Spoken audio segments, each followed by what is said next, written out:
রহমতুল্লাহি ওয়া বারাকাতুহু। দেখতে পারতেছেন আজকে আমি এই যে প্রিয় তলবে ইলমদেরকে নিয়ে উপস্থিত হয়েছি। আলহামদুলিল্লাহ, এরা সবাই দ্বীনের ইলম শিক্ষা করার জন্য মাদ্রাসায় এসেছে। এদের মধ্যে অনেকেরই হয়তো বাবা এই দুনিয়া থেকে চিরতরে বিদায় হয়ে গেছে।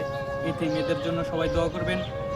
আল্লাহ তাআলা যেন এদেরকে হক্কানি হাফেজ, হক্কানি আলেম হতে পারে। জন্য আমি এদেরকে প্রথমে পরিচয় জিজ্ঞেস করে নেব। তোমার নাম কি বাবু? আব্দুল্লাহ। জোরে বলো। আব্দুল্লাহ। হ্যাঁ, তারপরে আসো দেখি, এই যে তোমার নাম কি? সুজুদ। তারপর তোমার নাম? মিনাস। তারপর তোমার নাম কি? আলিফ। তারপর এই তোমার নাম কি? মোহাম্মদ মুশাররফ। মোশাররফ। সবাইকে এদের জন্য দোয়া করবেন। তলবে ইলমদেরকে যে ভালোবাসে আল্লাহ তাআলা তাদেরকে অনেক ভালোবাসে এবং সম্মান করে এবং ভালোবাসা বৃদ্ধি করে দেন। তোমার নাম কি? মোহাম্মদ রেজওয়ান। তারপরে তোমার নাম কি? আব্দুল্লাহ। হ্যাঁ, সবাই আব্দুল্লাহর জন্য দোয়া করবেন।